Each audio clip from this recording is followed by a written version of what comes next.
A very good morning to all of you. Today we are going to learn about the concepts of active database.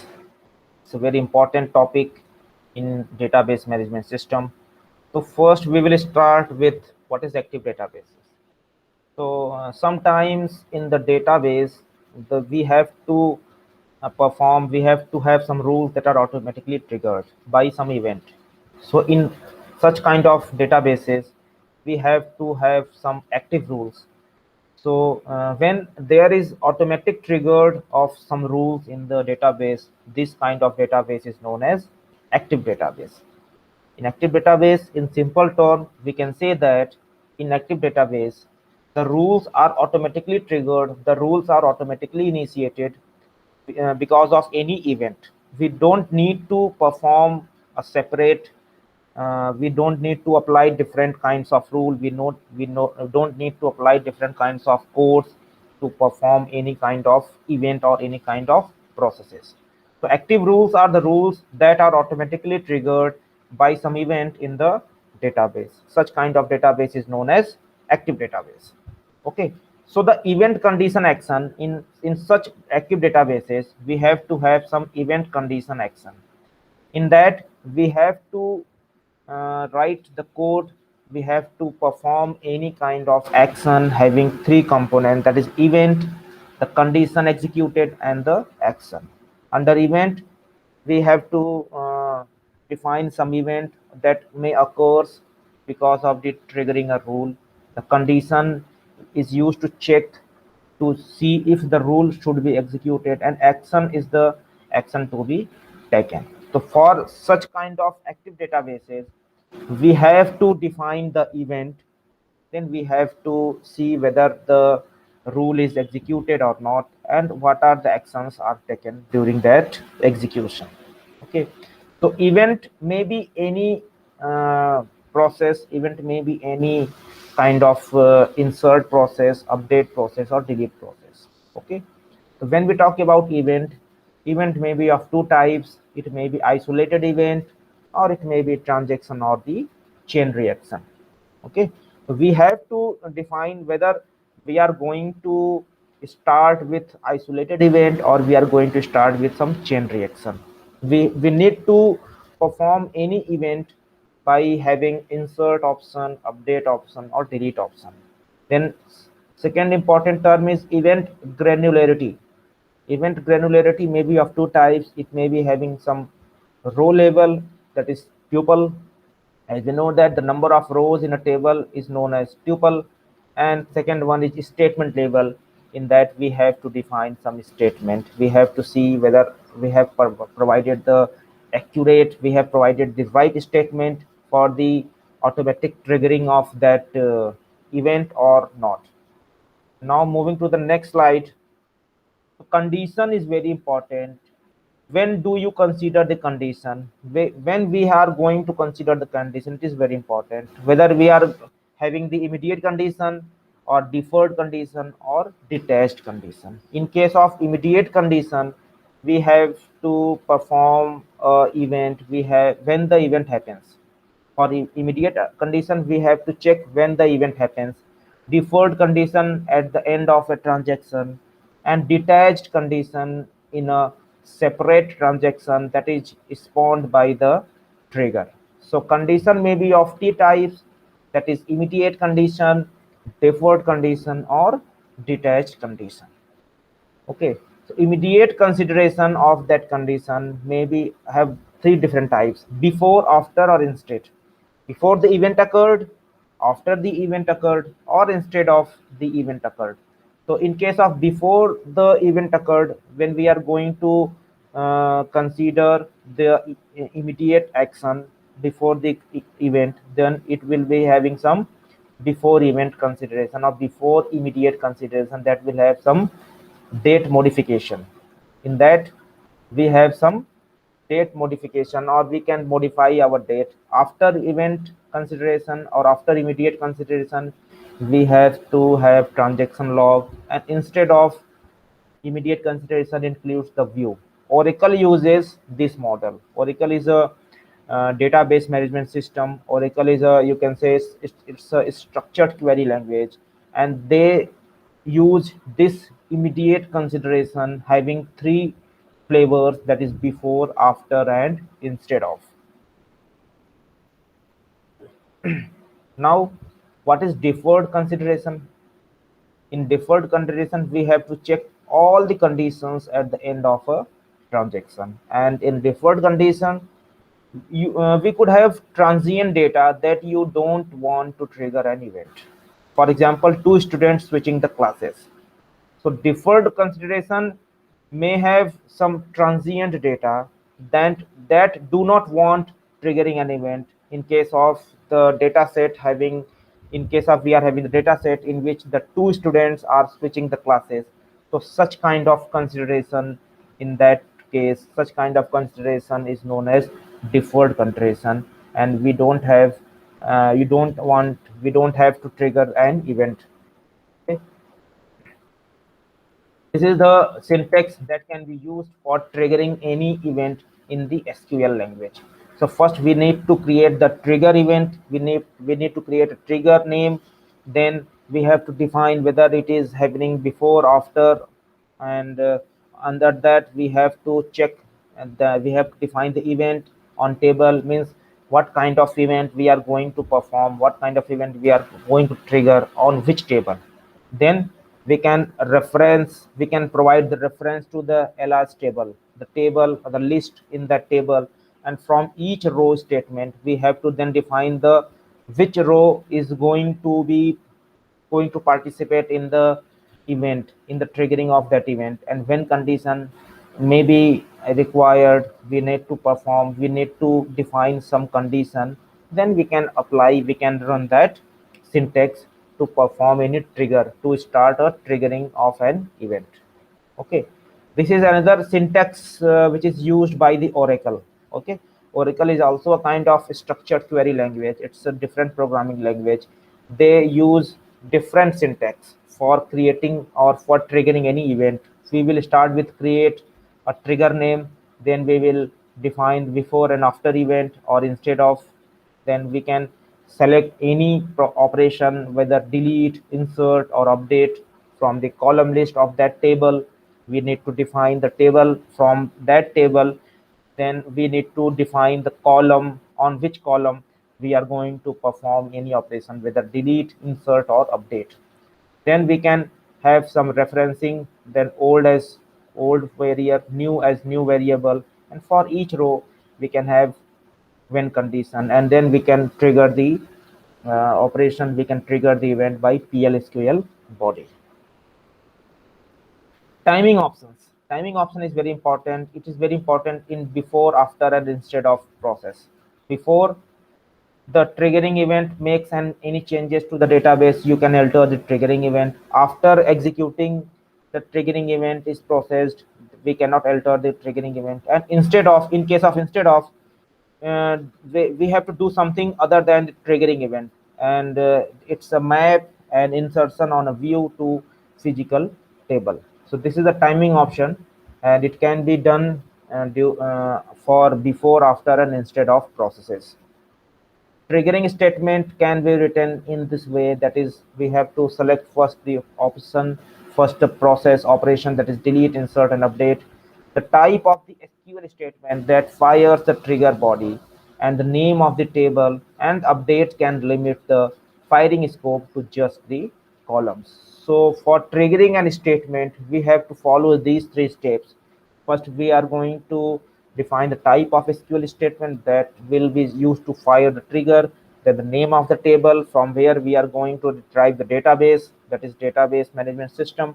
And from in the third step, we can have the update process, update option that can limit the firing scope to just the some columns that we are looking for any kind of query. For each row option, we need to determine if we are using a statement or row level trigger when clause having a boolean condition to further restrict the trigger. Under this when clause, we cannot use methods or stored procedures. So this is the way we can use each row option for triggering an event. Referencing option is very important. If you have a row label trigger, you can use old and new or your alias to reference the pre-change and post-change values respectively. And you can only do this with the insert, update, and delete tuples. So we can have the options for having old variables. We can insert any old variable, or we can delete, or we can insert a new variable. So for that, we need to have old as old variable, and we can refer new as new variable that can be used for inserting and deleting any data in your database. Trigger body.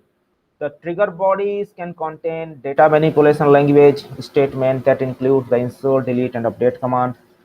Insert, delete, and update command may be considered as the data manipulation languages. And during the structured query languages, these three data manipulation languages are very much useful for triggering the bodies. And select into or select with cursor. Then no DDL, data definition language.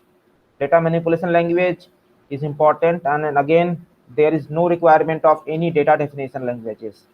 Data definition languages includes create, drop, and altering of that table. And also we need to sometimes define some conditional operations. We need to define some conditional predictions that will have the three ways: if inserting, then and if updating, then and if deleting, then and if. So we can also have the option to define some condition during the triggering of an event before selecting, or you can say after the selection of the data manipulation language of insert, delete, and update. Mutating the tables. What is the definition of mutating the tables? So the mutating table means the table that is currently being modified by an operation of insert, update, or delete. You cannot look at a table as it is mutating because you can get inconsistent data. So the statement triggers don't have this problem as long as they are not fired from a delete cascade. It's a mutating table. Mutating table means the table which is currently being modified by any of the data manipulation command that may be insert, update, or delete. Constraining table. Constraining table means it's a table that a triggering statement that reads using the structured query language or some referential integrity. The triggers cannot change a primary, foreign, or unique key columns of a constraining table. It is having one exception, that is before row and after row we may have single row insert statement. So this is about the constraining the tables. Trigger firing order. Trigger firing order includes three steps: before statement trigger, or for each row we can have before row trigger, triggering statement, or after the row trigger, and third step is after the statement trigger. So we can trigger the event, we can trigger the firing of the order in three different ways, that is before statement trigger, for each row, and after the statement trigger. Consistency and termination. So trigger failure results in a data rollback. Triggers can create a chain reaction of cascading triggers, and the cascading triggers can create some loop. So for that, we need to have create or replace the trigger loop after insert on the loop. Then it will begin again, and again we have to insert into the loop values, and then the process, the triggering process will be end.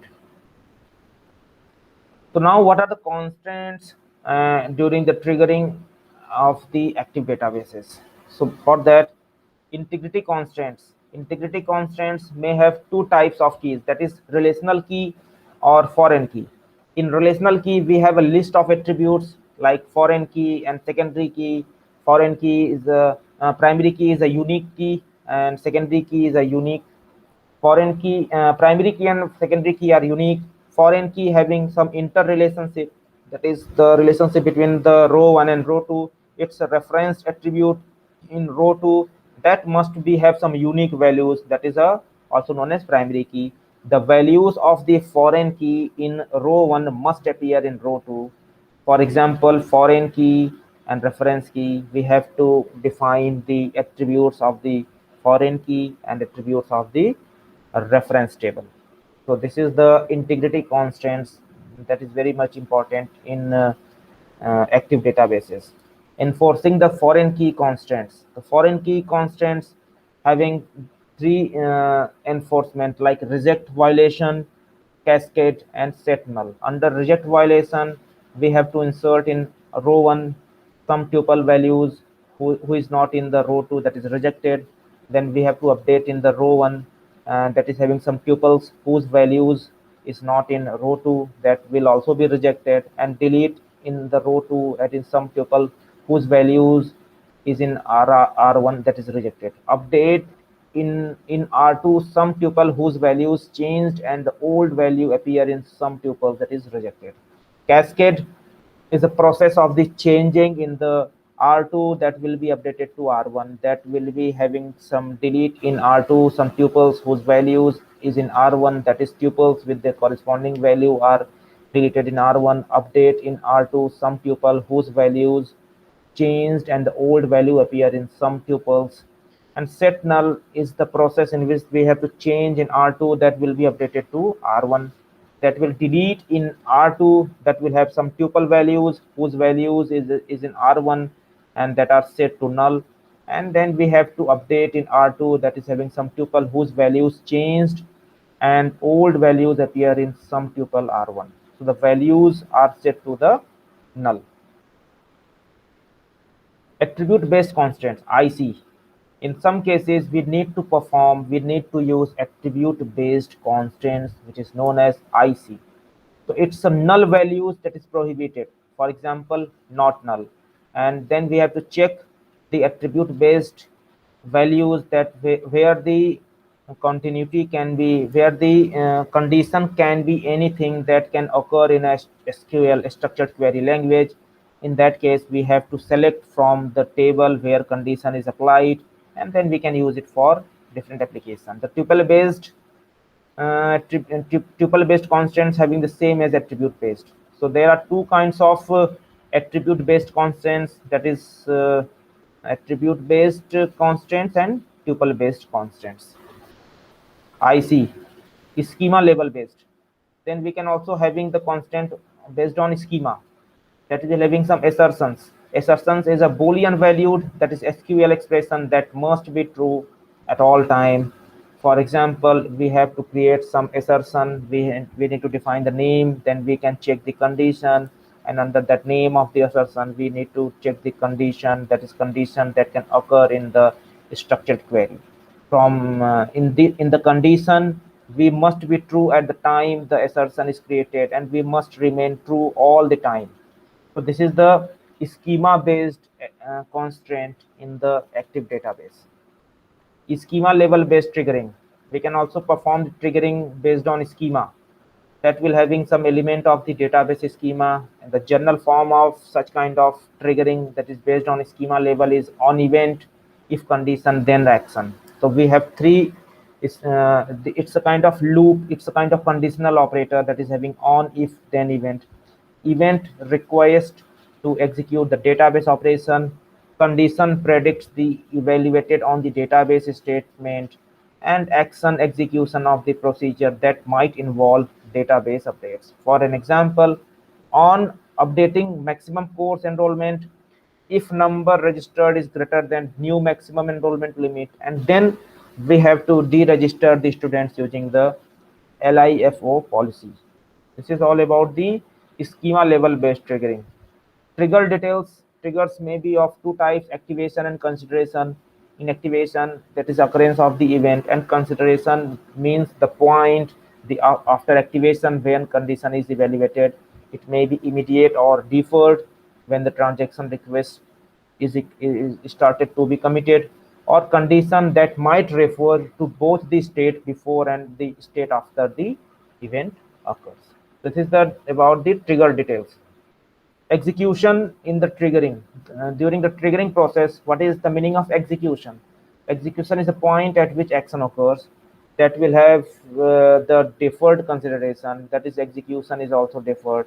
With immediate consideration, execution can occur immediately after the consideration, or it can be deferred. If execution is immediate, then the execution can occur before, after, or instead of the triggering event. And if we are going for before trigger adoption, before trigger adopt, that's naturally to maintaining the integrity constant, that is violation result in the rejection of an event.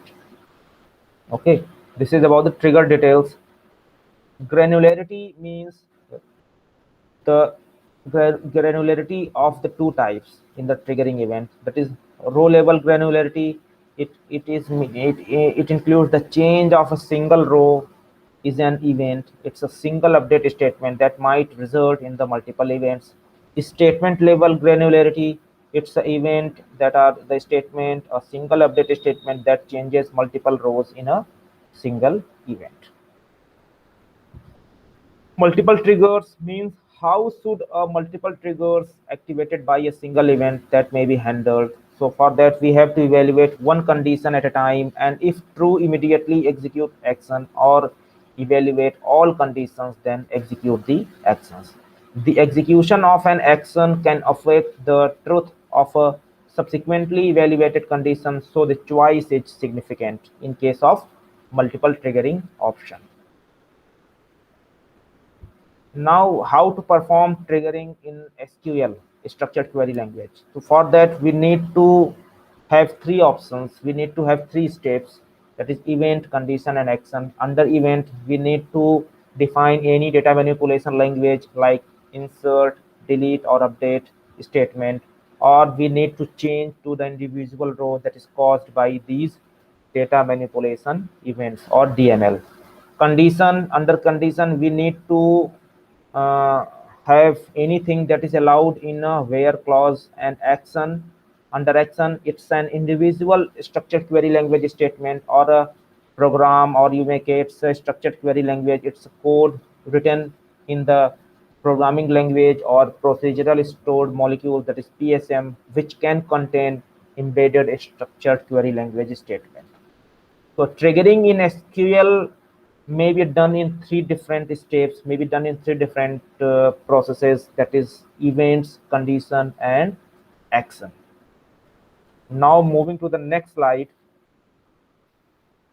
Again, triggering in SQL 1999 version. Okay, as we know that structured query language having different versions. So how to perform triggering in SQL 99 version? It is having three steps, that is consideration, execution, and granularity. Under consideration, it may be immediate consideration. Under immediate condition, we can have the condition that can refer to both the state of the affected row or table before and after the event occurs. Execution means it's immediate execution that can be before or after the execution of the triggering event. That is a kind of action of before trigger that cannot modify the database. Granularity means both row level and statement level granularity. It is having two types, that is row level granularity and statement level granularity. So triggering can be done in SQL 1999 in three different ways, in three different steps, that is having consideration, execution, and granularity. Now moving to the next slide. Before triggering example, how we can perform row granularity. For that, we need to follow this syntax. We need to see the example of the syntax written here. We can start with create trigger, then we can go for before insert on, referencing new. Then for each row, we have to define when, select count, where clause can also be there, and we can select from some table where we need to define some condition and abort the transaction. This is the syntax which can be used before triggering any event in case of row granularity.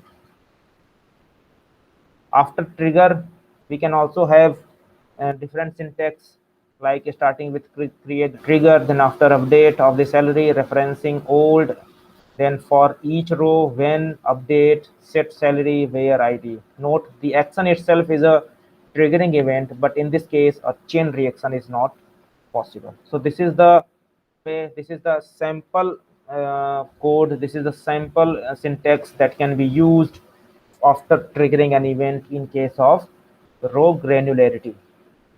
Now moving to the next slide, what how we can perform the triggering event after the after the triggering, how we can have different syntax after triggering in case of statement granularity. In that case, we have to also start with create a triggering event, then after updates and of that data for each statement we have to insert into the log file, and values can have different types of data sets that may have date, or it may have some text or number. Then from employee, from the table, or you can say from the table which is having the database which we are looking for triggering event.